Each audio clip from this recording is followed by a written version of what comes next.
En ce moment, c'est l'hiver, vous avez peut-être froid chez vous et vous vous demandez pourquoi. Dans cette vidéo, je vais vous montrer l'impact considérable que peut avoir des ponts thermiques ou une mauvaise mise en œuvre d'un certain nombre de choses dans votre construction ou dans votre rénovation de logement qui va entraîner un inconfort considérable derrière.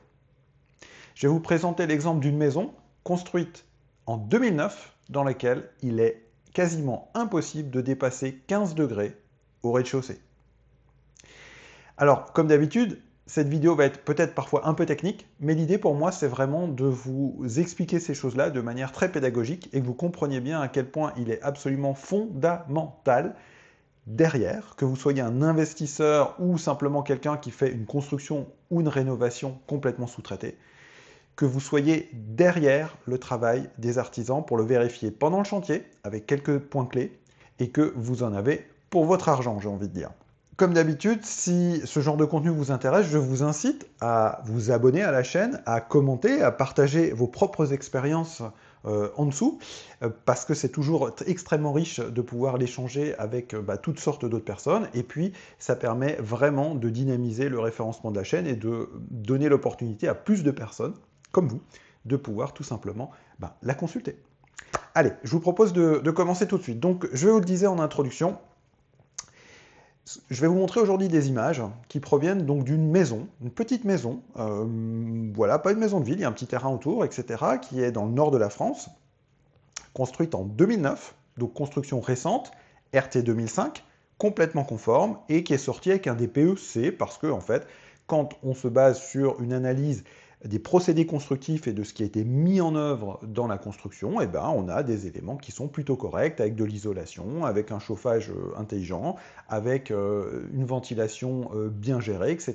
Et donc on aboutit à une théorie de construction qui est plutôt pas mal. Sauf que dans la réalité, dans ce logement, au niveau du rez-de-chaussée, en fait, comme je le disais, il est impossible de dépasser les 15 degrés. Et très souvent, ça descend même en dessous. Et du coup, on cherche à savoir pourquoi. Donc, on est venu dans ce logement avec une caméra thermique. Qu'est-ce que c'est que cet appareil? C'est simplement une caméra qui va mesurer les écarts de température et qui va permettre de évaluer de manière très fine, dans un point très précis, quelle est la température. Ça marche aussi bien pour le froid que pour le chaud. L'important, c'est d'avoir une différence importante de température entre l'intérieur et l'extérieur du logement pour pouvoir voir où sont les déperditions. On parle de déperdition parce qu'en fait, à l'intérieur du logement, vous allez avoir une ventilation. Cette ventilation va aspirer l'air pour la renouveler. Et donc, ça crée un phénomène de dépression aérolique à l'intérieur du logement. Et donc, ça veut dire que, comme avec un aspirateur, dans la moindre interstice, le moindre trou, la moindre faille, la moindre fissure qu'il va y avoir entre l'extérieur et l'intérieur, l'air va être aspiré par cet endroit du fait de cette dépression. Et c'est exactement ce qu'on observe, voilà, donc c'est ce qu'on appelle un pont thermique. Pourquoi? Parce que finalement, la dalle, donc le sol, est en contact direct avec soit l'extérieur, dans certains cas, soit le mur qui est posé dessus, mais sans qu'il y ait eu de travail d'isolation autour de cette dalle. Donc ce qu'on fait en général, ce qu'on appelle des rupteurs de pont thermique, ou des rupteurs thermiques. Il y en a plein de techniques qui existent, mais le phénomène principal à comprendre, c'est qu'on va prendre donc la dalle, et on va en gros l'enrober dans de l'isolant, et on va construire le mur autour. L'idée, c'est que le mur extérieur ne soit jamais complètement et directement en contact avec cette dalle, notamment quand on est sur une dalle béton qui est ferraillée, parce qu'en plus, constituée de poutrelles en acier, parce qu'en plus, dans le métal, le froid circule encore beaucoup mieux que dans le béton, qui déjà ça circule pas mal. Sur un plancher bois, on a un peu moins le phénomène. Alors, il y a quand même aussi des ponts thermiques, mais par contre, la chaleur, le froid se diffuse un peu moins. Et donc, l'idée, c'est de faire ça. Et là, dans cette construction, manifestement, ça n'a pas été fait. Donc, la problématique qu'on va rencontrer, c'est que donc, soit la dalle elle est directement en contact avec l'extérieur, soit avec le mur, et donc il va y avoir, comme il n'y a pas d'étanchéité, ni à l'extérieur ni à l'intérieur, le froid va être aspiré par la ventilation à l'intérieur et va donc créer tout simplement une sensation de froid absolument considérable qui va se diffuser sur la dalle, donc en plus ça va rayonner du froid, et c'est pour ça que dans la pièce, malgré une conception correcte et un chauffage pas mal poussé, et bien en fin de compte, il n'est pas possible d'arriver à monter en température. Il y a une source de froid qui est beaucoup trop forte. Ce qu'on observe, par contre, au centre, juste en dessous d'une prise de courant, l'espèce de rond là, donc ça, c'est typiquement un défaut de mise en œuvre aussi. Alors, le premier coup, le pont thermique, clairement, ça c'est une erreur de conception ou de construction. Hein. C'est quelque chose qui aurait dû être mis en œuvre. Ça coûte pas très cher et c'est absolument indispensable parce que sinon, vous avez ce genre de problème-là. Alors, vous isolez super bien les murs, mais vous avez un max de froid qui passe par la dalle. Donc, autant dire que vous avez quand même à peu près bousillé votre travail. Il y a des moyens de corriger, j'y viendrai après. Et donc, par contre, donc, sur le mur, on a une température homogène, sauf un rond comme ça qui apparaît en dessous d'une prise. Et là, en fait, qu'est-ce qui se passe? C'est très probablement l'isolant qui n'est plus là, quoi. Donc, comme il y a eu une découpe qui a été faite et un emplacement pour une prise de courant et pour mettre une petite cloche là dans laquelle on fixe la prise, hein, le dispositif électrique, et ben, en dessous, bah, ils ont dû découper l'isolant et puis ils ont dû oublier un bout, quoi, tout simplement. Ou alors le bout qui était en dessous, ils l'ont un peu tiré et puis avec le temps, bah, ça s'est tassé. Et puis du coup, ça fait une zone où il n'y a plus d'isolant. Et donc finalement, le placo est en contact direct avec le mur extérieur. Il n'y a plus d'isolant et ça fait une zone de froid. Alors, on a voulu expertiser la chose, on a démonté la prise et on s'est rendu compte d'autre chose, c'est que l'isolant a été posé à l'envers. Donc, dans un isolant, alors ça va dépendre du type d'isolant, mais globalement, par exemple, si vous prenez de la laine de verre ou de la laine de roche, vous avez l'isolant lui-même, donc qui est une couche dans laquelle l'air va venir être plus ou moins emprisonné, l'air froid, appelons ça comme ça, pour simplifier. Et puis vous avez une couche de papier type craft d'un côté qui va permettre une certaine imperméabilité, plus ou moins, enfin ça peut faire par vapeur, etc. Il y a différentes technologies qui peuvent exister. Mais ce qu'il faut retenir, c'est que ce papier doit être à l'intérieur, en gros pour participer à aider à conserver le chaud à l'intérieur du logement, éviter qu'il aille à l'intérieur de l'isolant et que par contre le froid qui vient de l'extérieur se retrouve directement dans cette couche d'isolant et soit un petit peu perdu là-dedans et évite de traverser trop facilement. Bah là, il a été posé à l'envers, c'est-à-dire que le craft est contre le mur extérieur. Donc non seulement ça va réduire, alors ça dépend des isolants, mais 30 à 70% son efficacité. Pourquoi? Parce que le papier va un peu freiner l'air froid, qui ne va pas bien rentrer dans la partie où il est piégé, et quand bien même la partie d'air froid qui est rentrée dans ce piège d'isolant, et ben lui-même, en fait, il va être en contact avec le placo, donc il va potentiellement rayonner du froid. Bon là, c'est pas trop le cas, heureusement, et ce qu'on va retrouver aussi, c'est des espèces de phénomènes de convection, parce que finalement, vous avez votre mur froid, vous avez votre papier craft là, qui fait un peu barrière, un peu, hein. Ça fait pas, c'est pas une barrière complète, hein, mais qui fait un peu barrière, et donc ça va faciliter finalement un effet où le vent froid, appelons ça comme ça, va rester un peu derrière cette paroi, quoi. Il va circuler, et donc le froid va descendre, comme toujours, et donc vous allez le retrouver au bas des murs, et ça va venir participer à la problématique qu'on observe aujourd'hui sur cette caméra thermique. Donc, comment est-ce qu'on corrige ce genre de choses-là, si jamais vous le constatez? Alors, deux choses. Déjà, la première chose, c'est que pendant le chantier, c'est important d'aller régulièrement voir ce que font les gars. Et si vous voyez pas le papier craft au moment où ils ont posé l'isolant, c'est qu'il y a un problème. Pareil pour les plafonds, hein, c'est dans le même sens. Hein. Toujours la partie craft vers l'intérieur du logement. Donc s'il est dans l'autre sens, déjà, c'est pas bon. Ça veut dire que... Alors, c'est pas une ultra catastrophe, mais c'est pas une très bonne nouvelle parce que ça veut dire que, un, il va falloir le retourner. Deux, ça veut dire que vos gars, ils maîtrisent quand même pas grand chose à ce qu'ils font et que peut-être il y a d'autres choses cachées par ailleurs. Donc il faudrait être encore plus vigilant. Bon, admettons que ça, quand même, ce genre de problème-là se voit pas trop. Après, ce qui est important, c'est de voir si, par exemple, au moment de là, on est dans une construction, est-ce qu'ils ont mis des rupteurs thermiques au niveau des dalles? Ça se voit parce qu'en fait, c'est un peu comme de rajouter des espèces de briques très compressées en isolant très compressé, en polystyrène ou ce genre de choses-là, ou des ancrages en forme de U. Il y a vraiment plein de techniques. Mais par contre, vous le voyez, quoi. Vous ne pouvez pas le louper. Parfois, c'est si la dalle elle est posée directement sur le sol, vous avez carrément une espèce de couche en dessous.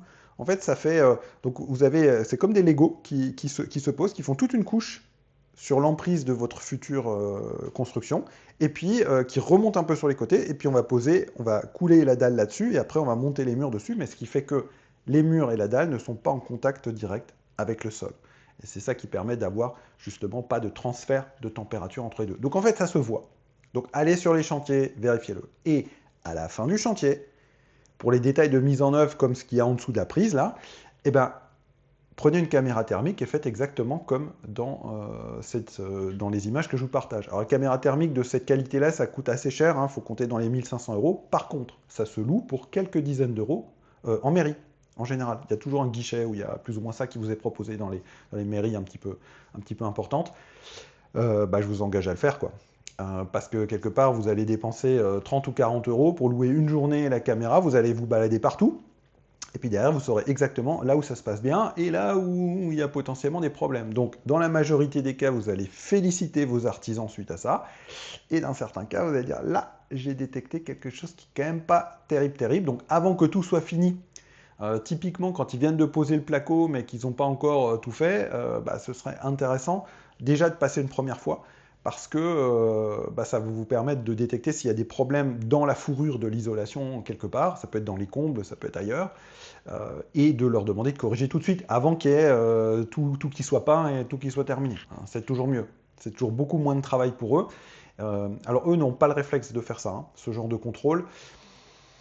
Voilà, c'est tout simplement, sachez-le, donc faites-le vous-même. Encore une fois, louer pour quelques dizaines d'euros en mairie une caméra, ça va vous changer la vie. Et si vous ne l'avez pas fait en cours de chantier, mais que vous êtes à la fin, eh ben, ça peut être intéressant, avant de libérer le solde final, de juste repasser un petit peu partout pour voir s'il n'y a pas d'autres points de détail à corriger.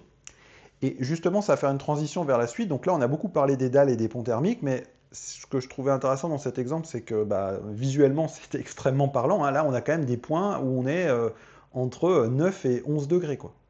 Donc, vous imaginez à l'intérieur du logement. Donc, vous imaginez à quel point ça rayonne. Donc ça, c'est une chose. Et après, l'autre point, c'est que, voilà un autre exemple d'image. Ce que vous voyez là, c'est un autre problème très similaire, mais qui est lié à une problématique de pose d'une fenêtre.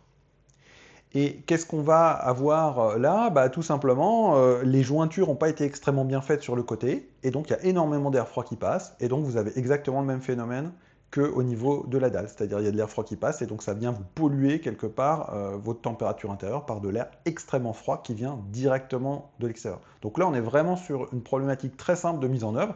Si vous le détectez avant d'avoir payé le solde, ce sera très facile pour l'artisan de venir corriger le problème, plutôt que de le subir après pendant des décennies. Donc ça, c'est important. Et je vous montre d'ailleurs un autre exemple au niveau des fenêtres, parce que là, le premier exemple, c'était au niveau de la pose de la fenêtre et son étanchéité. Et ça, c'est un autre exemple, c'est un problème de réglage de fenêtre. En fait, c'est une fenêtre oscillobattante, et elle a été mal réglée, d'un point de vue tringlerie à l'intérieur, ce qui fait que elle ferme jamais complètement. Et vous retrouvez exactement avec un point froid sur le haut. Pourquoi? Parce que la partie oscillobattante, en fait, elle est jamais complètement jointive. Les joints sont là, ils sont très bien, mais en fait, la manière dont elle est réglée fait que ça ne touche pas complètement. Et donc, il y a de l'air froid qui passe par le dessus.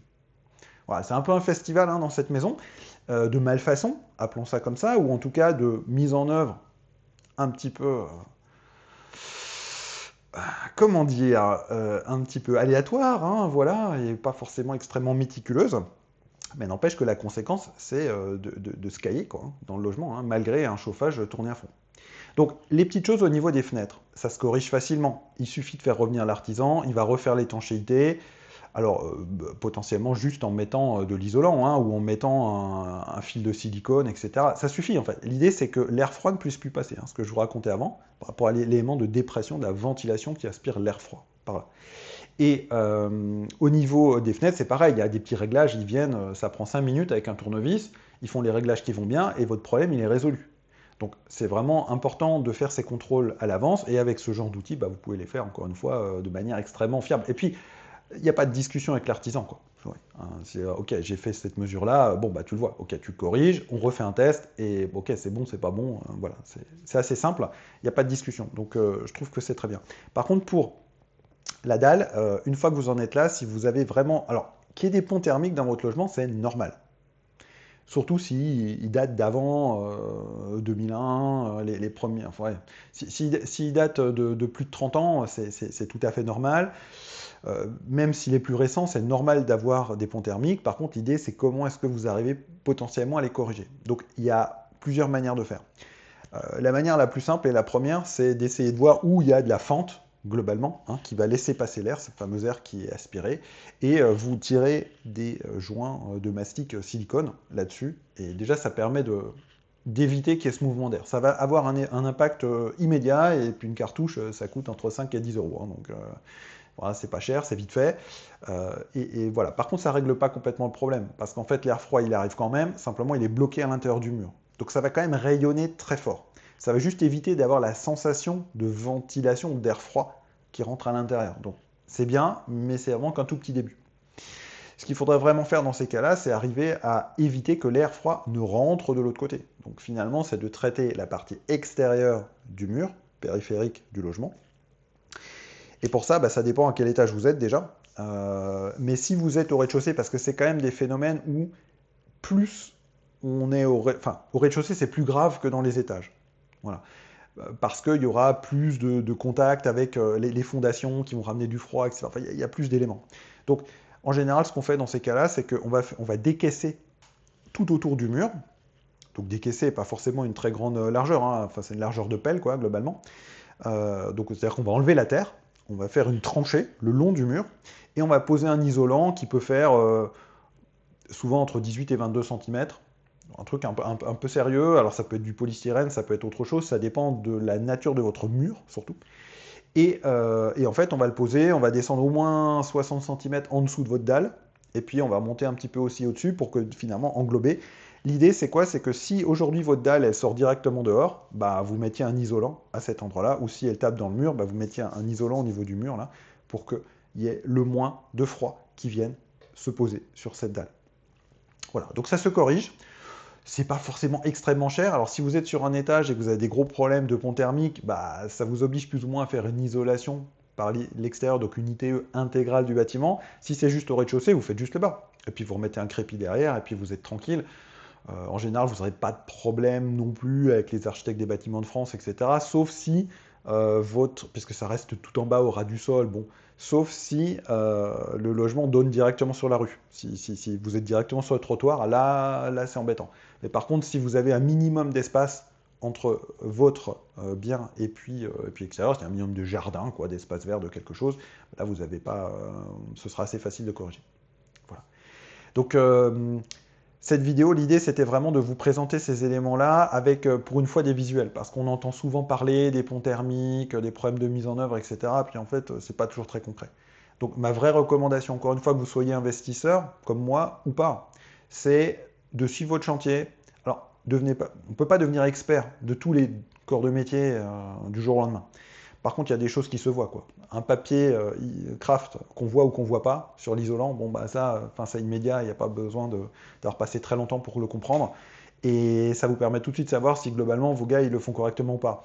Parce qu'aujourd'hui, malheureusement, dans le bâtiment, bah, c'est une industrie qui a des problèmes assez lourd. Aujourd'hui, il y a beaucoup de faillites d'entreprises et donc il y a beaucoup de gens qui sont embauchés, qui ne sont pas du tout du métier, mais qui sont juste pris le temps de faire un chantier, etc. Ou qui sont pris, qui viennent d'autres parties du monde dans lesquelles on n'a pas les mêmes manières de construire. Moi, je l'ai vécu hein, sur un électricien, je fais juste une aparté, sur un électricien qui faisait bosser des Indiens, donc, mais des vrais Indiens hein, d'Inde, hein, du pays indien, pays d'Inde, et donc ils avaient en tête les normes électriques de l'Inde. Hein. Bah, c'est pas les mêmes que la France, hein. Ça je peux vous le dire. Bah, là, pour l'isolant, c'est pareil, on peut très bien se retrouver face à des personnes qui n'ont pas l'habitude de travailler ce genre de matériaux, et qui vont du coup tout simplement se tromper en les posant. Hein, l'erreur est humaine, mais si eux-mêmes ne sont pas contrôlés correctement par leur chef d'équipe, ben, ça peut faire des situations exactement comme celle-là, où vous vous retrouvez avec une maison toute neuve qui respecte toutes les règles, qui est très bien classée en DPE, mais qui à la fin est quasiment invivable. Voilà. Donc là, les travaux sont en cours hein, dans cette maison-là, pour la petite histoire, et donc normalement tout devrait se résoudre assez vite. Il y avait aussi d'autres problèmes hein, de VMC, etc. Enfin voilà, on était sur un festival de malfaçon, donc vérifiez quand même les choses, vérifiez en cours de chantier, vérifiez à la fin du chantier, et n'hésitez pas à dépenser quelques dizaines d'euros pour louer une caméra thermique en mairie et faire vos contrôles vous-même, parce que le diagnostiqueur DPE ne les fera pas, c'est pas son rôle de faire ça. En général, l'entrepreneur du bâtiment ne va pas le faire non plus. Alors, certains maîtres d'œuvre ou certains architectes vont commander ce genre d'études à la fin du chantier où vont commander des tests d'infilométrie, comme on appelle ça. Donc c'est-à-dire qu'ils vont en fait ils vont pousser de l'air pour essayer de voir si ça rentre ou si ça sort. Voilà. Donc pour tester l'étanchéité de la maison. Maintenant, euh, un bâti qui est complètement étanche, c'est pas forcément une bonne chose non plus parce que ok, c'est assez bien pour éviter d'avoir le froid qui rentre. Par contre, en été, du coup, ça devient un peu un four parce que le chaud, une fois qu'il est dedans, il sort plus. Donc une certaine perméabilité des murs, des parois, au-dessus des fenêtres, etc., c'est quand même toujours quelque chose de très important à maintenir et créer des bunkers et des blocos, c'est pas une très bonne chose. Bah, j'espère que cette vidéo vous aura été instructive. N'hésitez pas à regarder sur la chaîne, il y a pas mal d'autres vidéos un peu dans le même genre, ou des visites de chantier, ou des visites de biens sur lesquelles je fais toutes sortes d'analyses pour vérifier des problèmes structurels, des problèmes graves ou pas graves, etc. D'arriver à identifier ça, vous entraîner finalement à pouvoir cerner là où il y a un problème et grave et là où bah, ça se règle assez facilement, et surtout en louper le moins possible. Et puis, bah, si vous faites beaucoup de travaux, vous avez à votre disposition les outils habituels que j'ai développés hein, pour mon propre besoin et que je mets à la disposition de tout le monde. Donc, Simul Reno qui vous permet d'estimer le coût prévisionnel des travaux pour ne pas vous faire arnaquer tout simplement sur les devis et savoir à peu près à quoi vous en tenir. Et puis DPE Wizard qui vous permet aussi d'aller plus loin que ce que le DPE fait. C'est-à-dire qu'il va vérifier un certain nombre de critères et vous proposer des rénovations énergétiques qui sont vraiment faisables et pertinentes par rapport à votre bien à vous. Et puis ça vous fait des DPE projetés. Donc ça vous permet de savoir si je fais les travaux X, Y, Z avec tel niveau de finition, qu'est-ce que ça m'amène probablement derrière comme nouvelle lettre de DPE. Et sur ce, bah, je vous dis à très bientôt sur une nouvelle vidéo de la chaîne.